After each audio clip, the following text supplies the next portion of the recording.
Bom, hoje é dia de falar de futebol, né? Passamos a semana inteira falando sobre Sampaoli, vem ou não vem, critérios da diretoria com relação a isso. Foi a notícia da semana, né?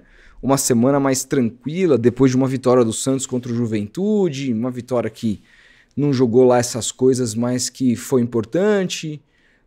Ficou girando em torno disso, chegou o dia de falar de futebol, certo?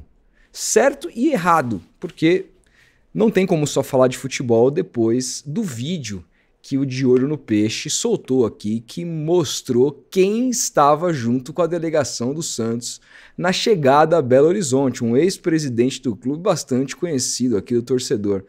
O Santos, como instituição, gente, vive os seus piores capítulos de toda a sua história. É inacreditável o que essa gestão atual é capaz de nos colocar diante dos olhos, né? É assim, eu estou absolutamente deprimido depois desse vídeo aqui, a captura ali do pessoal do De Olho no Peixe, o Felipe Camargo. O Santos acabou. Essa é a verdade, só falta fechar. Depois desse flagra, eu não sei mais o que dizer. Sinceramente mesmo, mas enfim. Tenho que te pedir, né, o seu like, a sua inscrição, para que você comente aqui embaixo, deixe o seu hype, é muito importante para o meu trabalho. Se quiser se tornar membro, vai me ajudar muito aqui nesse canal. Lembrando que todo final de mês vai ter sorteio de camisas para membros, desde que vocês também sigam lá a página da Brickstar, meu novo patrocinador aqui no canal. Então, 2 camisas do Santos serão sorteadas todo mês. Então vamos em frente para falar primeiro, claro, sobre a escalação do Santos.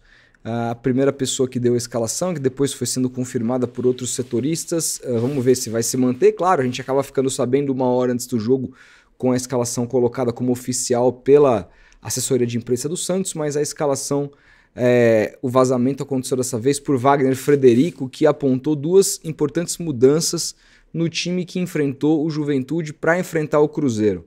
A primeira, sai o lateral Igor Vinícius para a entrada do Mike. E a segunda mudança, sai João Schmidt para a entrada do Rincon, que volta ao time depois de ter cumprido suspensão. No mais, aquela mesma escalação de sempre, com Brazão, dessa vez então Mike. Gil continua na zaga do Santos, ao lado de Luan Pérez e o Souza. O Santos enfrenta o Cruzeiro com meio composto por Rincon, Bom Tempo, que permanece no time, e Neymar de 10. Na direita joga Roleiser novamente. Na esquerda joga o Barreal, portanto o Guilherme, que parece que viajou, fica no banco. E na frente Tiquinho Soares. Eu critiquei essa escalação contra o Juventude, não tem como não voltar a criticar aqui, né? De novo, assim, um time vai jogar em contra-ataque dessa vez contra o Cruzeiro, né? O Cruzeiro deve tomar as rédeas da partida, deve ter mais a posse de bola. E aí você vai escalar o Santos com um cara como o Tiquinho. O que o Tiquinho vai ter de função na frente jogando em contra-ataque, um jogador pesado como o Tiquinho? Eu nem acho que ele foi tão mal contra o Juventude, eu acho que ele correu um pouco mais, participou mais das ações, mas é impressionante como assim ele não se coloca em condição de finalização, né? Ele não deu nenhuma finalização, nem para fora, nem para qualquer lugar, porque, enfim, é um jogador que simplesmente não consegue se colocar bem, um centroavante que se posiciona muito mal. Tirei aqui um retorno que estava rolando aqui. Mas, então assim, e já começa por aí os erros da escalação, né? Para mim era evidente que esse jogo era melhor você ter o Neymar de falso 9, para você ter o Roleiser pelo meio e de repente colocar alguém ali pela direita que poderia ser o Barreal, já que você voltou a ter o Guilherme. Ou não queremos colocar mais o Barreal na direita. Você contratou o Cabaleiro para quê? Né? Não dá para entender. E de novo, tirou o Schmidt, ótimo, tinha que tirar. O pior jogador em campo contra o Juventude, não marca ninguém. Aliás, eu vi uma entrevista, falando em De Olho no Peixe, né? Vi uma entrevista essa semana do filho do Tite, né? O Matheus lá, Bach, explicando por que o Santos foi tão vulnerável. Se não foi pro De Olho no Peixe, eu peço desculpas, tá? Eu tenho quase certeza que foi. Agora me deu aqui um ato falho, eu fiquei na dúvida, mas eu acho que foi. Eu vi um trecho no Twitter dessa entrevista e ele explicando por que o Santos foi tão vulnerável defensivamente. E ele disse, a gente imaginava que o Santos ia ter uma vulnerabilidade maior nesse jogo, porque nós tivemos o Roleiser na ponta direita e o Bom Tempo no meio de campo. Em momento nenhum ele cita o Schmidt, por exemplo, porque o Bom Tempo marcou pra caramba. O Roleiser, claro, jogando na ponta não é a função dele, ele não vai marcar. Por isso que eu reclamo, de novo, era muito melhor dentro desse esquema imutável do Kleber Xavier, isso é outra crítica que eu venho fazendo aqui há muito tempo, um técnico de uma nota só, que é incapaz de mudar o esquema. Por que não faz uma linha de 3 zagueiros, principalmente jogando fora de casa, com Escobar pela esquerda, Luan Pérez e Gil? Você protege o Gil, você pode fazer o Gil jogar centralizado ou até aberto pela direita, mas um pouco mais protegido, com Mike e Souza de alas, dando amplitude. Então, portanto, você pode ter um meio campo mais solto. Você pode ter um meio campo com o Zé Rafael, um meio campo com Bom Tempo, um meio campo com o Roleiser e você jogar com 2 atacantes, Neymar e de repente o próprio Barreal. Dá para você fazer isso, mas é impressionante como esse time é imutável na mão do Kleber Xavier em termos táticos. Então ele fica refém de algumas coisas, e uma dessas coisas é, por exemplo, ser refém do próprio Neymar, que já disse, segundo a apuração do Lucas Mussetti, que não gosta de jogar de 9. E aí o técnico é refém dele, que quem manda mais no time é o jogador e não o técnico. Mas o Santos está esperando o jogo contra o Cruzeiro para saber se manda embora ou não um técnico que obedece o jogador. Mas talvez, de repente, o Santos queira isso, um técnico que obedece o jogador. Então não tem que contratar o Sampaoli. Não tem que contratar o Sampaoli, porque o Sampaoli não é esse perfil. Traz outro para obedecer o Neymar. Então uma escalação novamente muito ruim. Aí você vai olhar, o Rincon volta. O Rincon não tem jogado mal esse ano inteiro, né? Desde o Campeonato Paulista e tal. Mas, gente, o Rincon tem 38, 39 anos. Você colocar o Zé Rafael, que veio do Palmeiras, multicampeão, que é mais jovem, que tem um salário mais alto, que foi contratado com uma esperança, como reserva do Rincon. Mas o Zé Rafael não entrou bem contra o Juventude. É verdade, ele chegou perdendo uma bola, o Santos tomou um contra-ataque ali, quase toma um gol. É verdade. Mas é papel do treinador fazer um cara como o Zé Rafael jogar bem. Você não pode abrir mão do Zé Rafael, a não ser que você tenha um cara melhor do que o Zé Rafael. Por exemplo, eu acho que o William Arão, se ele demonstrar que quando voltar, que tem que ser o primeiro volante do Santos, ok, você tem um Ilharão ali, beleza, eu até entendo. Agora pro Rincon, mas Rodolfo, o Rincon tá jogando bem, mas o Rincon não pode ser titular do Zé Rafael. Não dá, gente. Não dá. Não tem a menor condição. Então, mais uma vez, assim, é um técnico que não consegue tirar o melhor de um jogador que apresentou um ótimo futebol antes da parada e depois, inexplicavelmente, não jogou mais no mesmo nível. E o esquema é o mesmo, continua com essa coisa de você jogar com o Roleiser na ponta direita, que não é o que ele faz de melhor, embora contra o Juventude ele tenha feito uma alteração tática, que eu acho que vai funcionar muito pouco nesse jogo, porque era um jogo de característica que o Santos teria em tese mais a bola, que o Santos pressionaria mais o adversário pelo nível do adversário. O nível do adversário agora é completamente outro, um dos times está brigando pelo título na casa deles. O que o Kleber Xavier fez que eu gostei? Ele trouxe o Roleiser um pouco mais para o corredor direito e abriu o Igor Vinícius naquele dia para dar amplitude no primeiro tempo. Então ele jogava ali com, num lado, o Barreal dando amplitude e no outro quem dava é o Igor Vinícius com o Roleiser um pouco mais por dentro, perto do Neymar, para municiar o Tiquinho Soares. Só que esse jogo, se ele faz isso e ele coloca o Mike lá para dar amplitude lá na linha de frente, para voltar vai ser muito difícil. Você vai tomar o ataque do Cruzeiro é muito rápido, o Caio Jorge é muito rápido, você tem uns jogadores muito rápidos.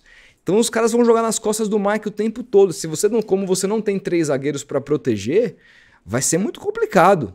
Então, mais uma vez, é uma escalação que tende a dar errado. O Santos deve ser presa fácil e perdendo o jogo, tomara que a gente veja o Kleber sendo demitido na segunda-feira, né, gente? Assim, eu não tenho muita esperança com essa escalação, a não ser que assim, o Neymar esteja da pá virada. Porque, com tudo em tudo, com todas as minhas questões aqui, inclusive uma delas daqui a pouco eu vou falar com relação ao Luizão e o próprio Zé Rafael, com tudo em tudo o Santos tem o Neymar dentro de campo. E aí você vê o gol que o Neymar fez no treino essa semana que me dá eu preciso falar duas coisas sobre esse gol, né? Quando você vê o gol, você fala assim, irmão, ele ainda é muito diferente. Se ele jogar nesse nível, se ele fizer uma coisa muito diferente, você pode ganhar de qualquer adversário. Com o Neymar jogando bem, o Santos pode ganhar de qualquer time do Brasil, porque é um jogador muito diferente. É um gênio. É um gênio. Então, a única esperança que eu tenho, e assim, claro, eu tenho outras expectativas do Roleiser jogar melhor, de repente dele funcionar nessa função que o Kleber tem feito com ele, pelo menos fez no último jogo, que o Barreal volte a marcar, porque é um jogador que tem boa finalização, de repente que sobre uma bola ali e o Tiquinho empurre pra dentro, ou que o Bom Tempo continue jogando essa bola aqui, tá? Dá pra ter expectativa, né? Pelo menos do meio pra frente. Mas no final do dia, a gente se apega num jogo desse ao próprio Neymar. Ele precisa estar bem. Porque senão não tem a menor chance do Santos ganhar. Por conta de um trabalho muito ruim de um treinador, tanto taticamente como em termos de escolha, né? Escolhas muito ruins. Escolhas muito ruins. E sobre as duas coisas que eu ia falar, esse gol do Neymar, além de mostrar genialidade, mostra também por que o Luizão não joga, né? Eu me lembro quando o Luizão foi contratado, não sei se vocês viram o lance, a maneira como o Neymar passa pelo Luizão, assim, é como se passasse por mim. A mesma qualidade minha como zagueiro. Assim, peguem o lance e observem o Luizão na jogada, a maneira como o Neymar dribla ele. Porque o Neymar faz muita coisa difícil ali, que é muito difícil tirar a bola, mas o Luizão, a maneira como ele vai na marcação do Neymar, justifica ele ser reserva de um cara de 40 anos hoje quase, que é o Gil. Porque, e aí, de novo, para não perder o raciocínio, quando o Santos contrata o Luizão, eu fui olhar os números, eu lembro que o Henrique Farinha, um grande amigo meu, mostrou na época, comparou os números do Luizão na Série B com todos os zagueiros do Santos na Série B. E o Luizão tinha números inferiores a todos, inclusive ao Baço da Série B, que era aquele Baço que a gente odiava. Os números defensivos do Luizão em termos de duelos ganhos pelo chão e duelos ganhos pelo alto eram inferiores a de qualquer zagueiro do Santos na Série B. Qualquer um. Qualquer um. Sabe quem era quem tinha os números mais altos na Série B? Comparado todos? O Jair, que hoje o Santos vendeu e não recebeu direito, né? Essas coisas, esse imbróglio aí com o Botafogo, enfim, e vendeu a preço de banana para um rival aqui. É a gestão do Santos, é uma coisa inacreditável, né? Poderia ter vendido o cara muito mais caro, mas não. Enfim, eu olhei aqueles números e falei, cara, vai ser difícil esse cara jogar. E ele nunca teve sequência, de fato. Nunca teve sequência. E aí quando você olha um lance desse no treino, você vê por que o cara não joga. E uma outra coisa que eu queria falar aqui é com relação ao Zé Rafael. Porque surgiu, né, um burburinho, que eu não sei de onde veio, que ele teria voltado a sentir um problema na coluna depois das más atuações. Eu me lembro de ter sido perguntado aqui se eu estava sabendo de alguma coisa muitas vezes e eu não estava. Portanto, não passei para frente, nada com relação a isso. Depois eu ouvi o Lucas Mussetti dizer que, era uma irresponsabilidade de quem falava sobre isso, que mexe com a saúde do cara. Ele tá na mais absoluta razão, disse que o Zé falou lá, conversou, não sei se com ele, mas através da assessoria do Santos, dizendo que não tem nada. A própria assessoria do Santos desmentiu. Eu queria trazer uma apuração minha aqui, tá? Que é uma apuração que as pessoas não vão simplesmente assumir, mas assim, é uma fonte que eu confio muito. E ele me disse o seguinte sobre o Zé Rafael, tá? O Zé Rafael não teve queda física da primeira parte da temporada para agora. Foi a opção, a saída dele é a opção do Kleber Xavier. E aí ele disse também que o Zé Rafael não é mais o mesmo do que há 3 anos atrás. E que mesmo com a cirurgia, ele vai sentir dores, ele vai precisar constantemente de fisioterapia, tá? Não tantas quanto ele sentia no passado, mas que ele ainda vai sentir dores. Só que ele nunca mais, essa fonte me garantiu que ele nunca mais vai estar 100%.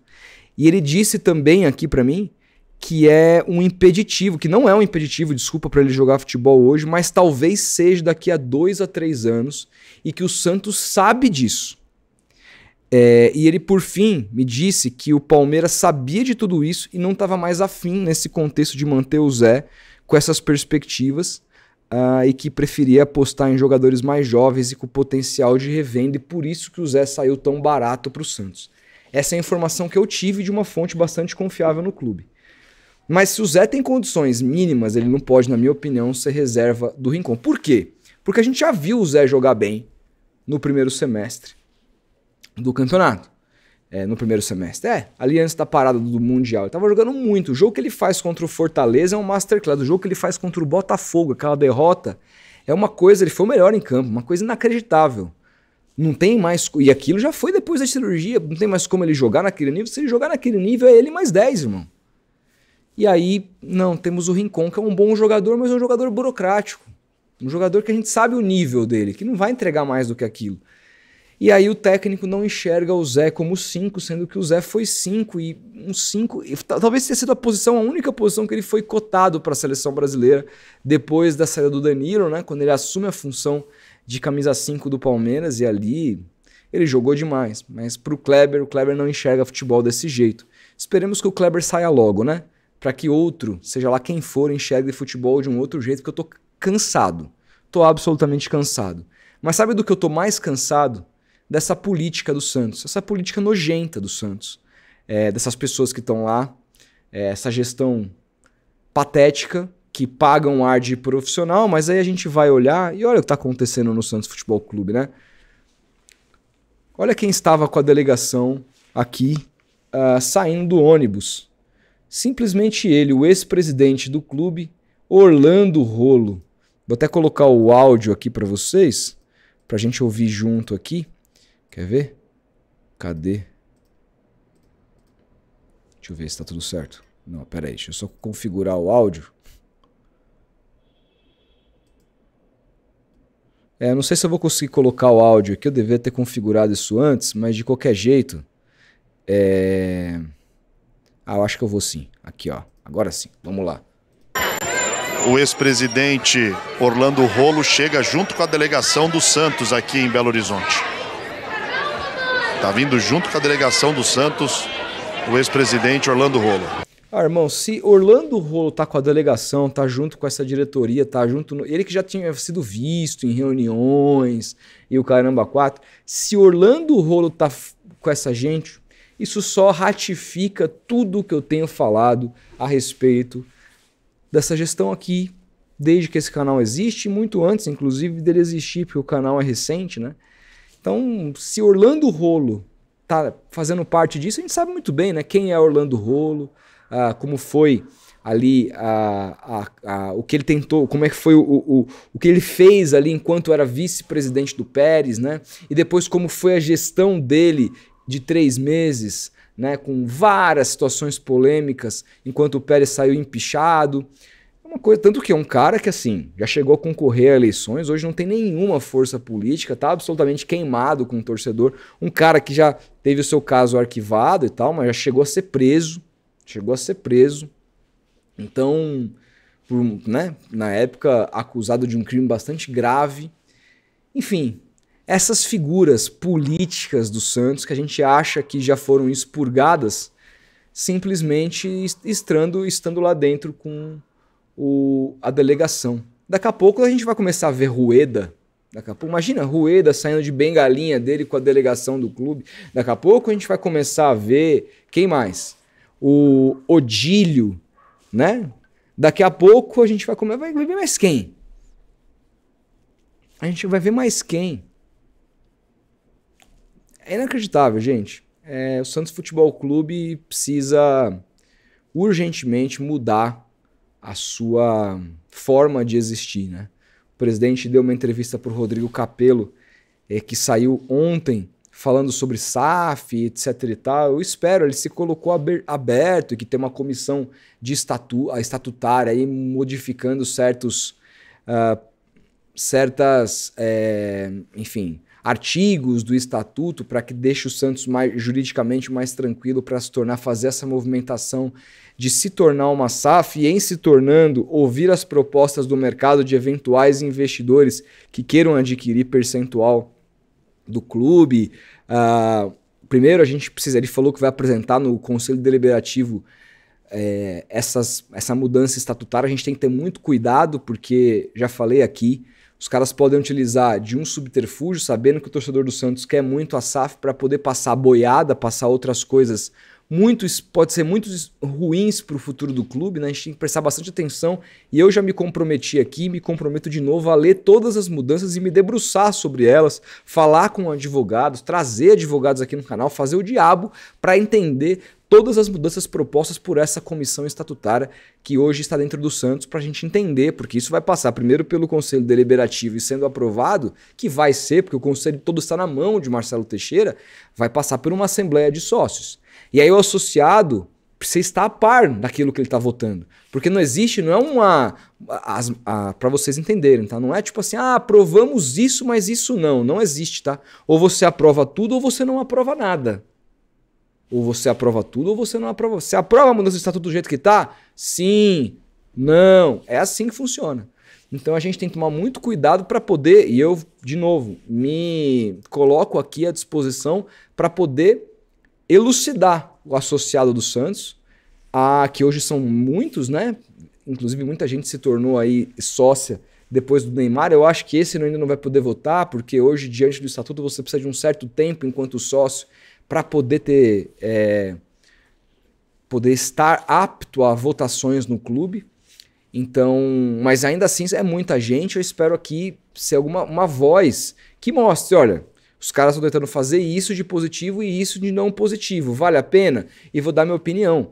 Estaremos de olho, mas fato é que espero que seja uma mudança estatutária boa, que não tenha pontos negativos. Acho difícil conhecendo essa gente, mas eu espero que a gente apoie essa mudança estatutária. Então, a partir daí, que o Santos se coloque para se tornar uma SAF e então estude o melhor caminho de qual investidor, qual jeito vai se seguir, porque a gente está vendo, lógico, no mercado todo brasileiro, né, no futebol brasileiro, que as SAFs estão longe de ser salvação. Olha o balanço do Botafogo, uma coisa abjeta, o Botafogo devendo dinheiro, passando dinheiro, a Eagle pegando e jogando dinheiro do Botafogo para o Lyon da Europa e a própria Eagle devendo quase 600 milhões para o Botafogo, mas o dinheiro que eles mesmos colocaram lá, uma salada, tanto que a FIFA agora está proibindo, né, no mundo do futebol, que você pegue dinheiro de uma agremiação e coloque em outra dentro desses clubes que estão dentro do mesmo guarda-chuva de um mesmo dono. Então tá se mudando ainda muita regra, muita coisa ainda está mudando no futebol para a gente tentar entender qual que é o melhor modelo, mas fato é que no modelo atual do Santos, esse modelo associativo está levando o Santos à ruína, com várias e várias gestões ruins. O Marcelo Teixeira gosta, né, de criticar outras gestões, falando que tem medo de outras gestões chegarem no Santos e afundarem o Santos, mas ele não olha para o próprio rabo, né? Porque quando a gente, de novo, pega o histórico do Marcelo em todas as suas gestões, ninguém endividou mais o Santos proporcionalmente, ano a ano, do que o próprio Marcelo Teixeira. Na história do Santos. É o presidente que mais endividou o Santos. E isso ele não fala, né? Isso ninguém comenta. Então, e aí quando a gente vê certas figuras como essa, Orlando Rolo, a gente vê que assim não dá mais, né? Chega. Precisamos de uma coisa minimamente profissional no clube, ainda que isso seja vendê-lo, que é uma pena, uma tristeza. Eu não gostaria de ver o Santos vendido, não gostaria de acabar com a democracia do associado em termos de decidir o que é bom e o que não é para o clube.